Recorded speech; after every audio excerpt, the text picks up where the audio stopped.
Friends मु आज आपण मानक पई नहीं आसी बहुत ही स्वादिया कंचा लंका पकोड़ार रेसिपी। आपको बनैबा बहुत सहज होता है और खाइबा पई भी बहुत मजेदार लगी थाए। बहुत कम समय रे रेडी हो जाई थाए। तो चलंतु बनैबा स्टार्ट करिबा। Hi everyone, welcome to Radha's kitchen.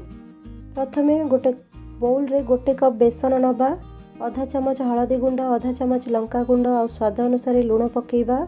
ए सब को हमें भल से मिक्स करि नबा।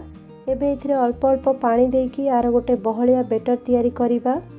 एका संगरे पानी पकेबानी नहले एथिरे लम्स पड़ी जाई थाए। फ्रेंड्स जेतेबेले आपण पकोड़ा तैयारी करिवे ना तार गोटे घंटा पूर्वरु ही ए भली बेसनर घोल तैयारी करिकी रखि नेबे ना, ताहले पकोड़ा हमर बहुत ही टेस्टी बनी थाए। ए जो बेसनर घोल हल्का फुली जाई थाए और स्मूथ हो जाई थाए। तो सेइथि पई मु गोटे घंटा आगरु ए बेटर को तैयारी करि नेछि। बेटर को बेसी पतला करिवेनी, ए भली बहलिया रखिबे। एबे आकु ढाकुणी लगेकी गोटे घंटा जाए रखि नबा।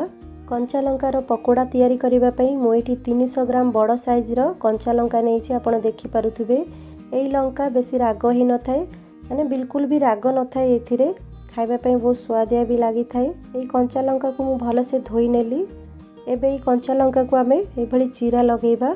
देखंतु गोटे साइड रो चीरा लगेकी भितरे जो मंजी गुडा थाए ना ताकू बाहर कर नबा। ताहले एथिरे आमे मसला फिल करि परिबा। आर मसला तैयारी करिके आमे फिल करिबा। देखंतु एठी जेतेकी भी जिनिस अछि ना भितरे ताकू सब बाहर कर नबा। ताकू आमे पूरा खाली करि नबा। एई कंचा लंका हमर एठी 12 मासी मिली थाए। आम घरे तो मासको 2 थर ए भली कंचा लंकार चॉप तैयारी करा जाई थाए। मोर हस्बैंड एई कंचा लंका चॉप को बहुत पसंद करि थांती। सेइथि पई मु आकू मासको थरे 2 थर बनै थाए। मु सेइथि पई चाहिली आपन को भी एई कंचा लंकार चॉप को शेयर करी। देखंतु एठी मु बहुत सारा कंचा लंका को एभली चीरा लगेकी भीतर पार्ट सब काढ़ी नेछि। भीतर जो मंजी थाए ना ताकू बाहर कर देला परे आउ राग भी लागि न थाए। अल्प टिके जो राग थाए ना से भी कमी जाई थाए। देखि पारुथिबे आपण एठी मु बहुत सारा कंचा लंकार भीतर सब खाली करी नेछि चीरा लगेकी। एबे आरी पई हमें मसला तैयारी करिबा। एबे मु एठी 2टी मीडियम साइज रो आलू को सिझेकी ग्रेट करिकी नेछि। आपण देखि पारुथिबे। एबे याकू गोटे बाउल रे रखिबा।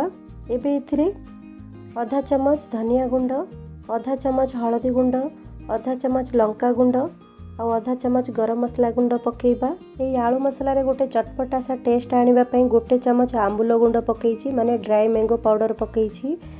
किछि छोट कटा हेतिबा पियाज पकेइबा। 1 इंच रो अदा को ग्रेट करके पकेइबा। स्वाद अनुसार लुण पकेइबा। फाळे लिंबुर रस को चिपुड़ीकी पकेइबा।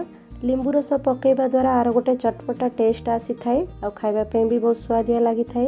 ए सब को हमें हाथ रे भल से चकटी नबा, माने मिक्स करि नबा। आपण चाहिले एथिरे छोट कटा हेतिबा कंचा लंका अल्प पकेइ पारिबे। एबे ई आलू मसला को हमें कंचा लंका रे फिल करिबा। जो हमें कंचा लंका को चीरा लगेकी आउ ए भली खाली करिकी रखिथिले ना, एबे सब को हमें आलू मसला द्वारा फिल करि नबा। देखंतु ए भली हाथ रे ही फिल करिवे, ताहले भीतर जाएके भल से फिल हे जिवो। ए भली आकु हमें सब लंका गुडी को फिल करि नबा। बहुत ही स्वादिया लागि थाए ए भली लंका चॉप तैयारी कले। आपण गोटे थर ए भली लंका चॉप तैयारी करी जरूर खांतु, आपण को बहुत पसंद आसीबो। देखि पारुथबे एडी सब लंका गुडी को मु फिल करि नेछि। एबे आकु हमें फ्राई करिबा। हमें जो बेसनर घोल तैयारी करिथिले ना ताकू भल से मिक्स करि नबा।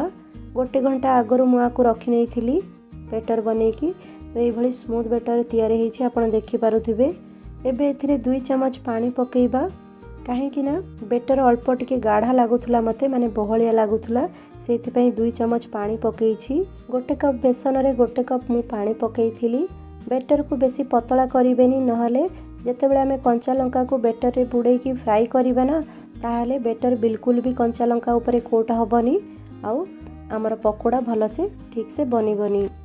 आपण जदि गोटे घंटा जाए ए घोल को रखिबे ना ताहले बेसी किछि खाइबा सोडा पकेइबा को भी पड़िबनी। जदि आपण संगे संगे बनैबा को चाहंती ताहले बेसनर घोल रे 2 रु 3 पिंच खाइबा सोडा पकेइ नेबे ना, ताहले हमर पकोड़ा परफेक्ट तैयारी हबो। एबे गैस ऊपर मु तेल को भल से गरम करि नेइथिली। तेल भल से गरम होला परे गैस रो फ्लेम को मीडियम रे रखिबा। आ गोटे गोटे कंचा लंका को ए भली हमें बेटर रे डीप करिकी फ्राई करिबा। 1 मिनिट हे साला परे आको हमें उल्टै नबा। उल्टै पुल्टै 3 रु 4 मिनिट जाए हल्का गोल्डन ब्राउन कलर आसीबा जाए आ ऊपर क्रिस्पी हवा जाए फ्राई करि नबा। सेम प्रोसेस रे सबु पकोड़ा गुडी को आमे रेडी करि नबा। फ्रेंड्स एई नियंतु सुपर टेस्टी आ मजेदार कंचा लंकार पकोड़ा रेडी हो जाइछि। आकु देखिबा पई जतिकी भल लागि थाए ना खाइबा पई भी सेतिकी मजेदार ही थाए। बहुत कम समय रे रेडी हो जाई थाए। ऊपर क्रिस्पी आ भितरे सॉफ्ट बहुत ही टेस्टी ही थाए। तो यही भली कंचा लंकार पकोड़ा आपण जरूर तैयारी करंतु खांतु आ समस्तंकु खुआंतु। समस्तंकु बहुत पसंद आसीबो। देखि पारुथुबे भीतर पट भी भल से फ्राई हो जाइछि। वीडियोटी भल लागिले वीडियो को लाइक शेयर जरूर करिवे। आ एही भली नुआ नुआ रेसिपीज देखिबा को हेला हमर चैनल को सब्सक्राइब करि नेबे। Friends bye.